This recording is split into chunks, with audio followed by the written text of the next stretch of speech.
ole tu na hian dot product cross product kan zir to kha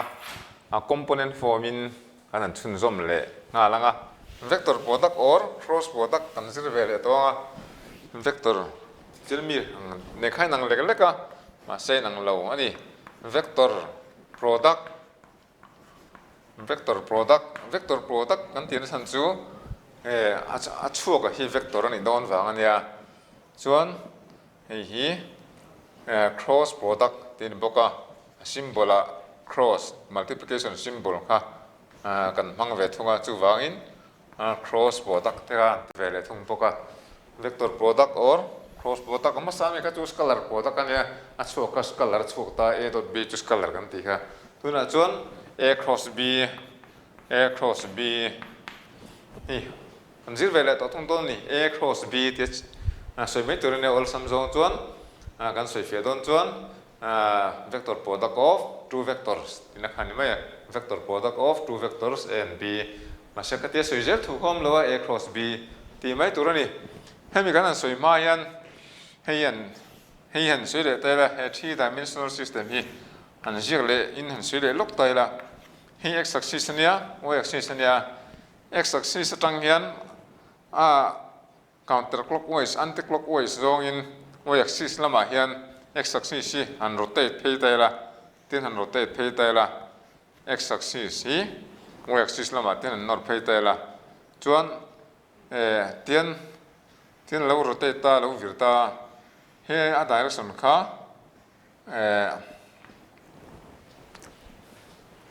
positive z axis lam kha hoi zong khan positive z axis zong khan tian hoi chok tho thei ta ni kha lo ses masata ila chuan a cross b kan te po kha tuna hi vector a long ta hi vector b long ta chuan vector a le b in triangle hi theta long ta sela chuan hi lo rotate ta sela ni zong in a tanga b lama rotate chuan tuna alema kan jiang che hian e tian ti zong hian an direction kha chho don ta a cross b direction kha zo hian om dai don tin ani chu a cross b chu a vector perpendicular to both a and b ti na ani chu hi a definition hian je ma support ila hi modulus of a into modulus of b into a scalar hi post scalar hi sin theta hi post scalar hlang ran ta hi chin zong hi chuan a magnitude hi zong hi magnitude don ta a direction soi tur chuan lai n cap kan vota unit vector along n ti nang khani maya chu where n cap is a unit vector perpendicular to both a and b such that vector a vector b n cap form a right-handed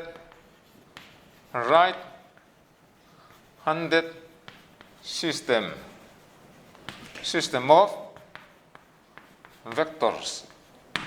Right-handed system ati chu rotation kha ding zong in kan ti vir kan ti kha anti-clockwise kha ani ta om je chu n cap chu hi la a cross b direction kan ti hi n cap direction chu ni maya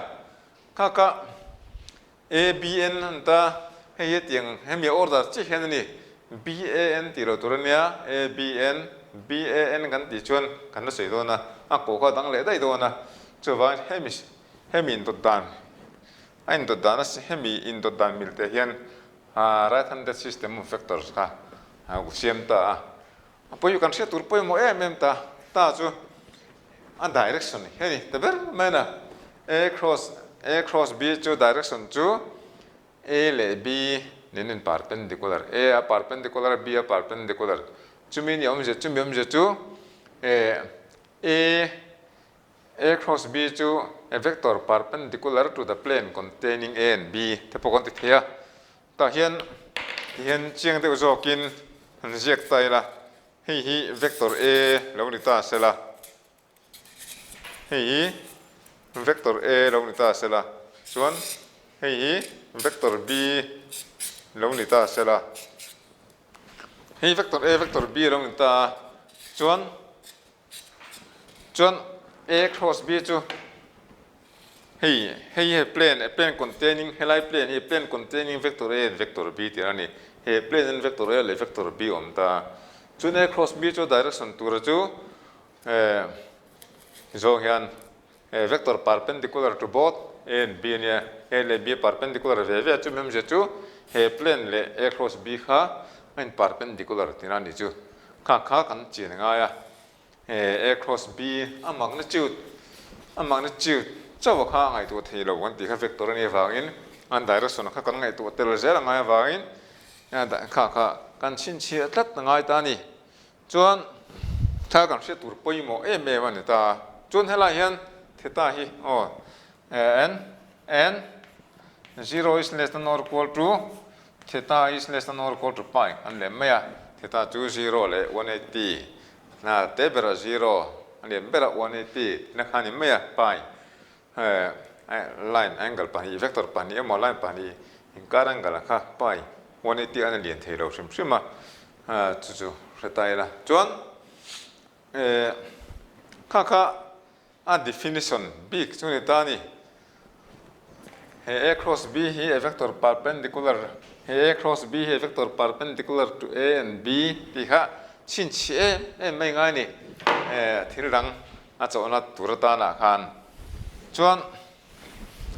modulus อันนี้ตัวละ A cross B จ้างจวนนั้น direction เตลวิน modulus จ้างมันจ้างแต่กันลงในทีละmodulus กันเองจวนให้ modulus กันนั่นเล็กโดนที่นั่นเนี่ย modulus of A จู A เนี่ย modulus of B พอ B นี่แหละไม่อะ modulus of A ให้ modulus ลักตัวซาจูดังลำตัวโดนจูกันหรือเปล่าจวน sin theta ให้กันเสีย sin จู0จังกับ pi first quadrant และ second quadrant ที่นั่นจู0จังกับ pi จู first quadrant และ second quadrant หัวมันก็first quadrant และ second quadrant จวน sin จู positive ก็จูวางจวนให้ positive เลยซะฮัลบุกะ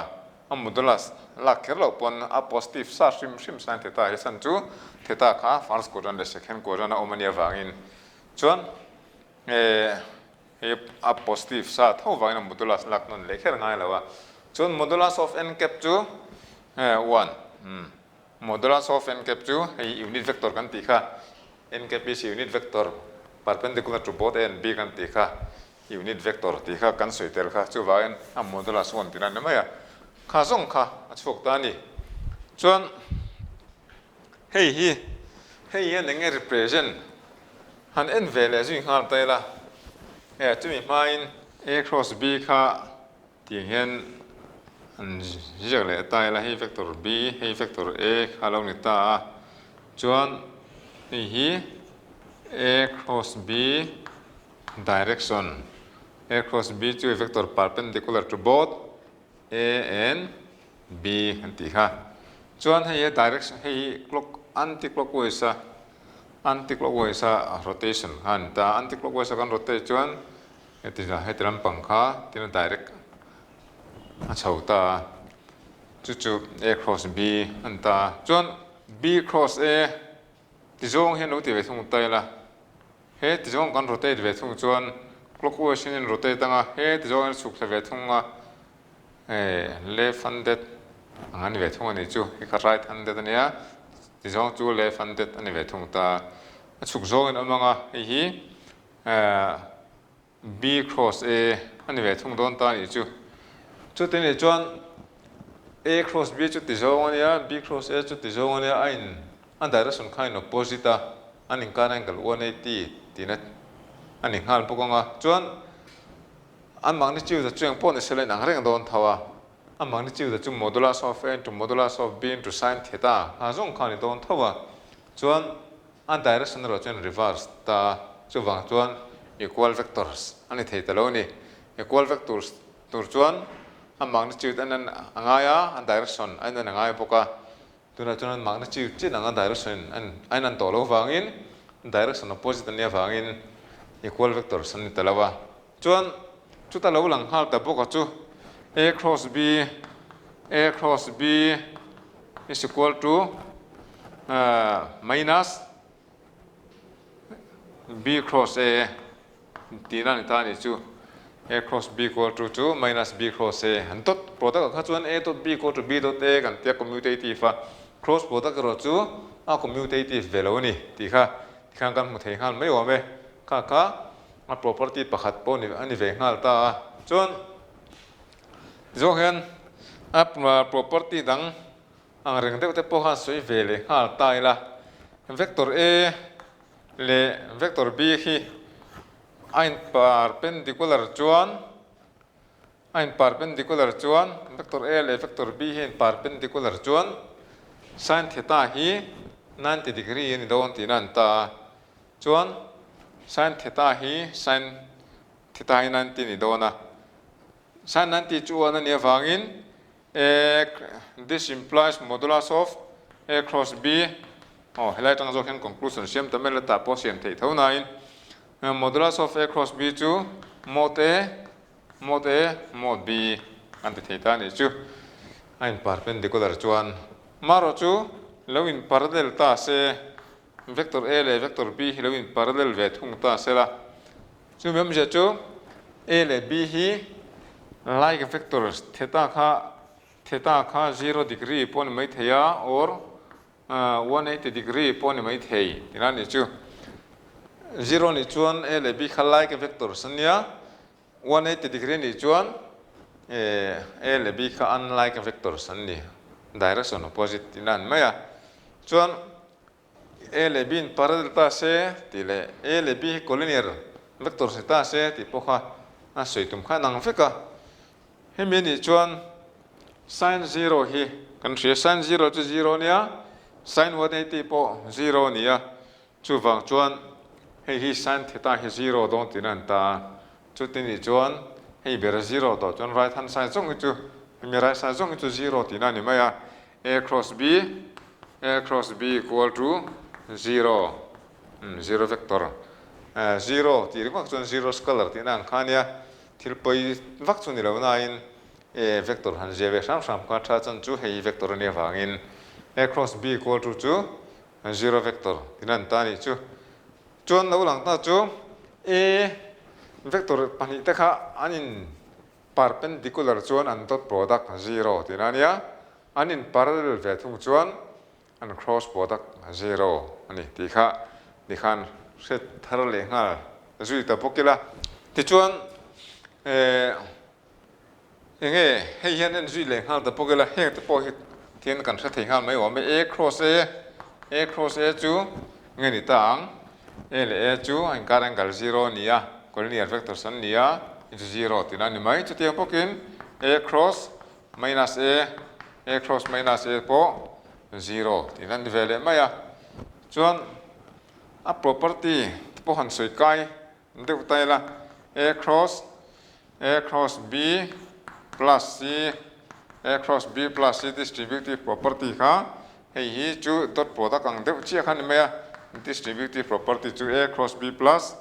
a cross c khan ti mai theya ang kha sei thui ri tu ka ngai la da tai la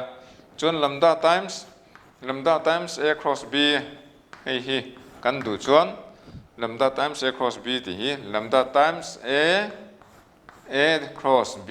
kan ti theya ani lo pon a cross lambda times vector b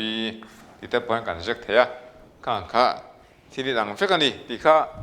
hrele ta pokila chuan a geometrical interpretation te kha soi le sui khal tai la a cross b hian enge represent anei a geometrical interpretation hi on ve a tuna hi vector a lo ni ta sela hi vector A lo ni ta sela hei hi vector B lo ni ta sela chuan parallelogram kha han complete taila ti hian chuan hei tan hei A B C D nia D atangin vector A B a hian A B a hian perpendicular han drop taila ti hian A E hi D E hi distance between A B and C D between the two parallel sides anta A B and C D ani chon area of parallelogram hey angle between A and B ni ta sela theta chon area of parallelogram hi kan ria A B into DE hinta area of parallelogram cross product ti vela khela hian cross product te dot product te ka san pain je nei wangin henglai usual multiplication ata na hian cross te dot te khaman dok ran turani bracket te mo hete chin fel mai turani AB into DE hete AB cross DE kan ti chuan cross kan helai je san pa nei bi ka wangin chuan AB hi chu he base ni maya DE chu perpendicular kan the an lopon distance between the parallel sides khati theya chuan ta hian helai right triangle hian en taila helai right triangle hi vector B nia helai theta nia hi kan ria di chuan perpendicular le hypotenuse in lai chin na kha sin ani ti kan ria chutin chuan sin theta equal to perpendicular by hypotenuse ania chutin chuan he perpendicular hian tu puita chu hypotenuse into sin theta inan tani hypotenuse into sin theta san chu sin theta kha DE by modulus of B lai se jong hi anita chuteni chuan AB chu modulus of A vector A hin ta modulus of vector A nia DE chu hei hian nia raya DE chu modulus of B sin theta anta chu chok ta chu A cross B modulus of A cross B chok ta cheni chu hei chia che heni ta modulus of A cross B chu omje chu hei hian he thil hian represent chu area of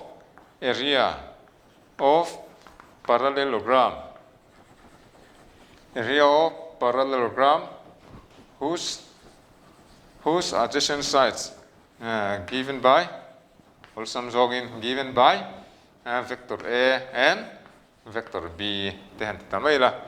area of parallelogram whose adjacent sides are given by vector A and vector B ikha lo ni tani chu chuan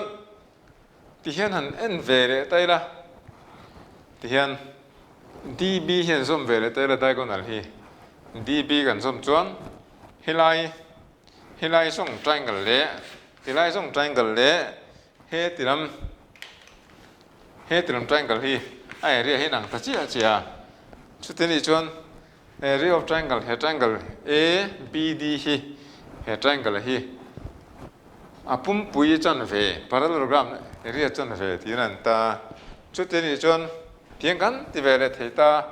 half of A cross B chu area of triangle tikhan to jong nga jek to menga area of triangle whose adjacent sides are vector A and vector B khani vele maya kha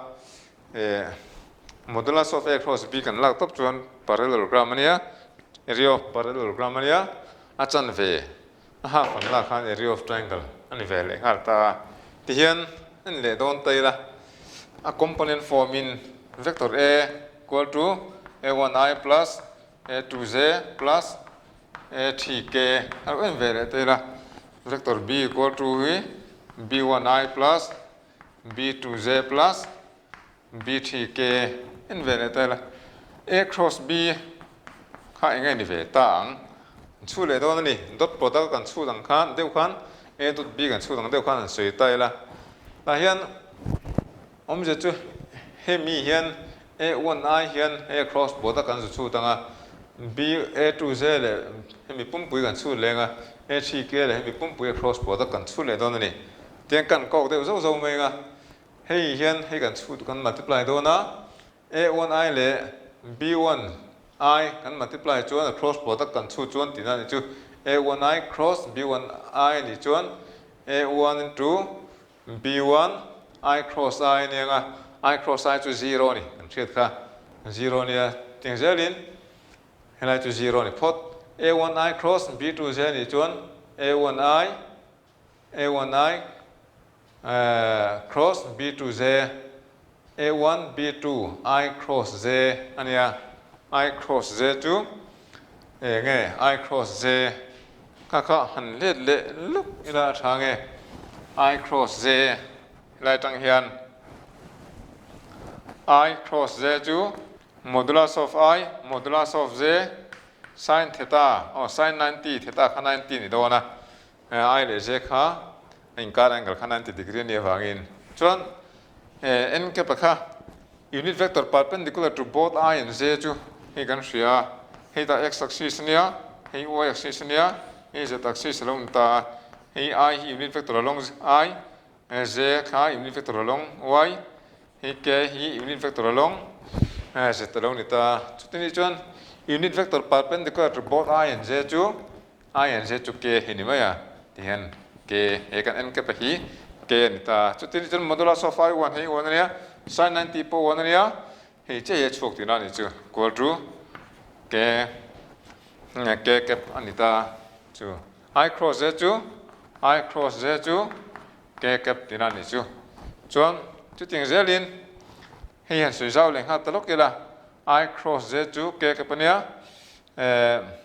k cross I te k cross I te Z cross k te heng hi k cross I kan en chuan k cross I ti zong clockwise ta clockwise anti clockwise thau khan ta chu vain k cross I chu anti clockwise one vain unit vector perpendicular to both k and I chu z ni le mai nga hei z ni nga z cross k po z cross k chu unit vector perpendicular to z k chu I ni nga ni khan tiang zelin amara chu dot cross product kha commutative lo vain z cross I ve thung chu minus k ni nga chuan I cross k po minus z ni nga k cross z po minus I ni nga angka chuan I cross I z cross z k cross k kha chu 0 ni vek maya chan chu I cross I z vector in nga ni kha chuan parallel tin ani maya chu tin chuan nan cross product kha 0 z lo na ni khang kha ti khan hring hal ta pokela awal sam zong ti kan section bo kha hi I ni ta sala hi z I z k lo am ta I ti zong anti clockwise kan la khan I cross z chu k nia z cross k chu I nia k cross I chu z nia opposite zong chun clockwise zong kan en chuan he ti zong kan en chuan z cross I chu minus k ni ta I cross k chu minus z k cross z chu minus I khan anti clockwise zong kha positive clockwise zong kha negative ani ti kha lo se thar le tai la chuan helai kha kan sui le da le kila I cross z chu k kan ti kha chuan ta chuan A1 B3 I cross k chu minus z don tan chu A1 B3 minus z ti khang kan chu z don ni amaro chu kha a boi thak awal samzong chu dan kha lawm ta determinant mi sina min zirtir determinant a khan a chu na tur man ro thate umai kha alo umrenga A cross B kan chu don chon determinant form min ti kan da mai don ni I z k kan da nga first row a chon second row a hian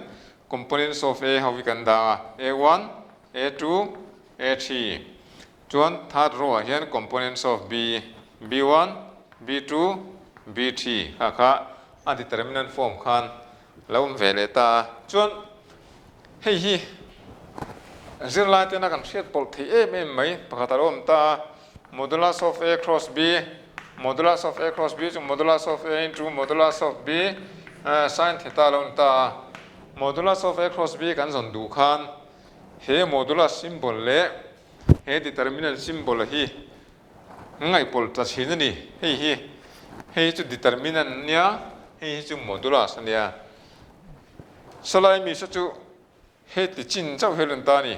a cross b chau gan na chu ta solai so chuan a cross b chuan hei a chuak a hi thian ol sam zong han da ta mai la xi plus yj plus zk sei thian chuak tur a hi hei chu chu mai tur khan nia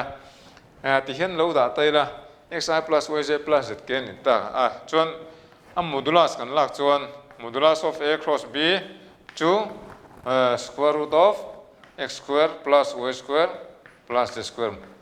vector modulus la dan pa ngai khan le to me kha ngai pol lo tur ni he modulus le he determinant symbol kha kan ngai pol kha thiang lo ni ti kha hrele ta pokila chuan ni khan cross product chung chang pu kan soi zo le de ta thuaka hei hian en le tai la dot product le cross product kha te han combine te vel tai la chi na han kan soi to hei vector a ni ta sela hei vector b ni ta sela hei vector b hei vector c hei a cross b ni han ti kha a cross b chu vector perpendicular to a and b han ta hei perpendicular symbol ni kha hei a cross b direction an ta chu tin ni chuan vector a dot a cross b hian te la a cross b chu direction chu hin ta tuna hei ta hian vector a lo ta hi vector a lo ni ta hei vector a lo ni ta hei vector b lo ni ta vector a cross b chu he multe hi direction vector perpendicular to a and b ni ta heta lo lang chiak te em chu he multe a cross b le direction le he a hin perpendicular chu tiam pokin he vector b le he multe hin perpendicular hei chiang em ni a le hin perpendicular b le point perpendicular chu he vector a le b on na plane re ne ni chunen perpendicular sim ta hen vector dang polo che ke la khoi la po vector am sela hei ni hin perpendicular sim ani chu ani wangin he vector a le hin perpendicular tin an ta ein perpendicular miu chuan dot product kha 0 tin an le me chu tiang zelin vector b dot a cross b po equal to po kha 0 an ti vele thenga kha ti khan cross product chu kan zo chu ni vele de me ya anexa chuan 3D kan kai tonga kha voina kan ti the chin ni sela a thange